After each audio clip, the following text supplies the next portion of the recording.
Labas rytas. Labas rytas. Mes Žiedo broliai pradedam laidą. Antroji diena Aurumo, Jonas Gabrielius. Taip, sveiki. Ir šiandien iš Palangos pradedam ankstokai.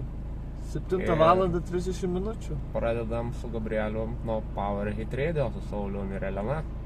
Taip, mes keliaujam į Power studiją, kuri yra Basanavičiaus gatvėje. Pas Lauryno Matonio kolegas. Į rytinę laidą Šokai kelnes, kur Jonas jau buvo.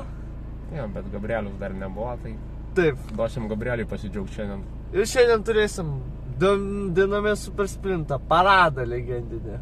Daug komentarų ir daug vaizdo. Tai prenumeruokit Žiedo brolius, paspauskit like. Ir surinkim? Teisingai. Ir surinkim 150 subscriberių. Šitą praeitais metais tai ne Audi laimėjo, ne? Ne Audi, Mersiukas. Užpraeitais, jo, praeitais Mersas, užpraeitais Audi.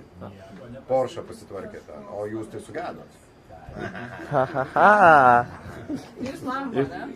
Aš už Lambo, o draugas tai už Audi. Jo, pagal spėjimus tai. Prieš. Galas žino, nu. Galas žino. Nu, matai, jo, bet labai sunku nuspręsti, taigi jie visi labai panašaus pajėgumo. Tai visi panašaus pajėgumo. Gerai, judam. Ačiū. Viskas. Geros dienelės Geros dienelės. Gero prakaitėlio. ir laukiam jūsų kolegų. Jo. Matonio. Gal jūsų suksis. Narys, Matonis, Rokas.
All weekend, the same. Yeah, good. Misano was too hot, so looking forward. It's the first time I'm driving here, so it's good I can focus on the racetrack. Today you come here? Yesterday? Yesterday. From Zurich, Copenhagen, and then here. In Palanga Airport? Yeah. Oh, very nice. Very comfortable for you. Sorry? Very comfortable for you. Yeah. Sveiki, Žiedo brolio kanalai. Norėčiau pakalbinti Audrių Šerdesą. Papasakokit Audrių trumpai apie automobilį galai.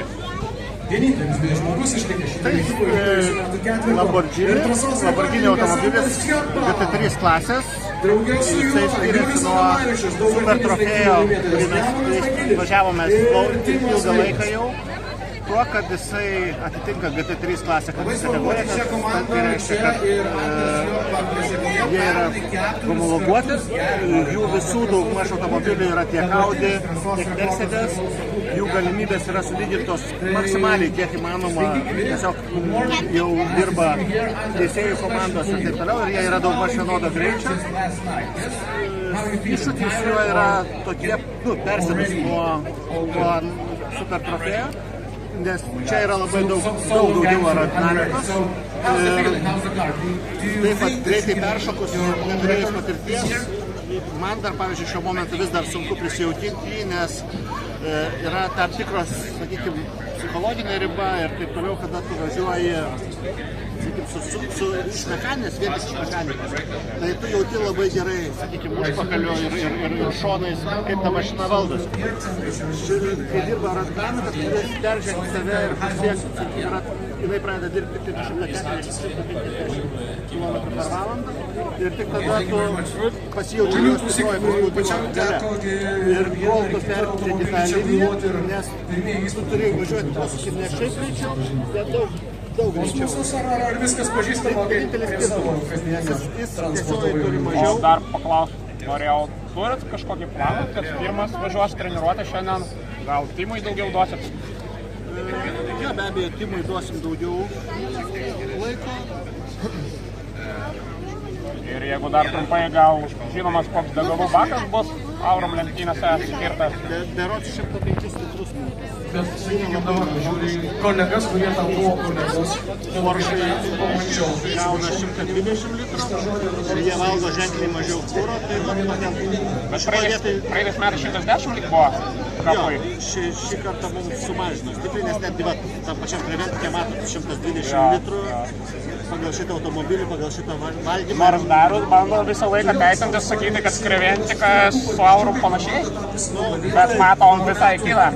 Tai yra ir labai netolygu, nes Kreventikė Porsche klasės automobiliam duodama maksimaliai 90 litrų, dėl to, kad jie tiesiog taupesni yra. Supratau, ačiū Audriau.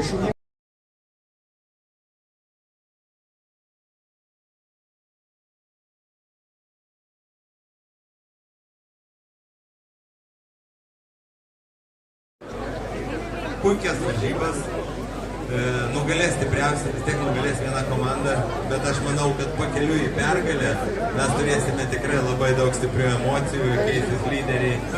Ir kviečiu visus, ir dalyvius, ir partnerius, ir miestiečius, ir visus svečius.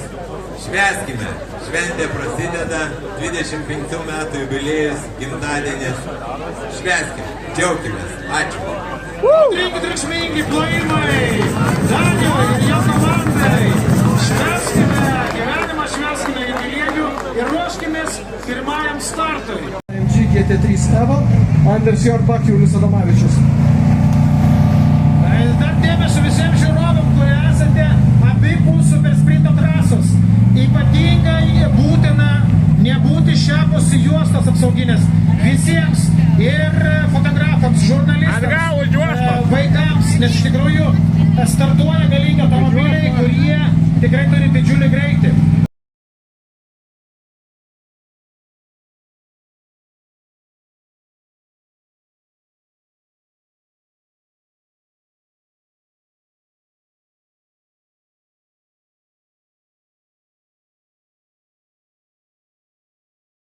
Pirmoji treniruočių diena baigėsi. Ir mes norim tokį komentarą trumpą apie pirmasis treniruotės, Jonai. Kas nustebino, kas nuliūdino? Nežinau, iš tikrųjų, įvairios komandos važiuoja kaip išprotėjusios greitai. Turbūt ypatingai Karolio Jovaišos. Jo, iš tikrųjų, Karolis važiuoja velniškai greitai, minutę 6,5. Na, o kitos komandos, kaip matom, kol kas nerodo tokių įspūdingų dar laikūnų, bet tai yra visiškai normalu, nes tai yra pirmoji diena, tik tai treniruotės, važiuoja su senesnėm padangom. Dar kaip Bertas Sainzas. Jo, tai pamatysim viską rytoj iš tikrųjų. Pagrindas bus rytoj. Rytoj, va, treniruotė, jau pradėjau daugiau spasto. Tai va, bus kvalifikacija, tai va, tai jis aiškins, kas yra kas. Jo, ką mes turėjom iš incidentų? Mes turėjom negražų incidentą tarp Sulėto ir Lamborghini.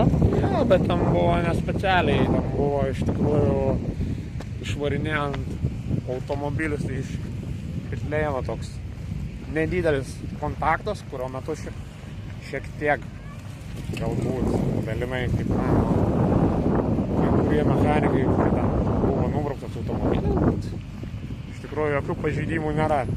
Gerai, kad tik tiek. Ir dar apsisuko Porsche automobilis, bet irgi nieko įspūdingo. Kad tokia komandos, taip, važiuojant maždaug apsisuko Porsche, bet jis visiškai sveikas, nieko nenutiko. Tai kažkokių baisinių incidentų, ačiū Dievui, pirmąją dieną neturėjom. Tačiau mes turėjom Mercedeso problemas antrąją treniruotę po Juliaus to triumfo. Jo, Julius antrąją dalį parodė antrą pagal gerumą laiką šios dienos, minutės 7. Ir paskui, kiek matėm kartu su Gabrielium, kad automobilis buvo įvarytas į pitleiną, mechanikai kažką įtarė, bet tikėkime, kad nieko rimto. Nevanas Dagilis kalbėjo pitose apie tai, kas slėgis, kažkokios problemos su slėgiu. Ar turbūt greičiausiai mes spėjom, kad kuro arba tepalas slėgis? Greičiausiai, bet jeigu ką komanda turi antrąjį Mercedesą, tai viskas bus gerai, Mercedeso fanai. Tai va, tai žiūrint į tiek turbūt žinių šiandien, daug nieko pasakyti nesakom. Dar laukia šiandien dragas, drag lenktynės. Jo, dragas, kurį tik pat TV3, tai įsijutėm, stebėkite. O mes irgi turėsim reportažą iš drago ir... Jo, turėsim reportažą iš drago ir susitiksim rytoj didžioji diena nuo 9 valandų čia Palangoj. Tai ką, iki rytojaus. Iki rytojaus.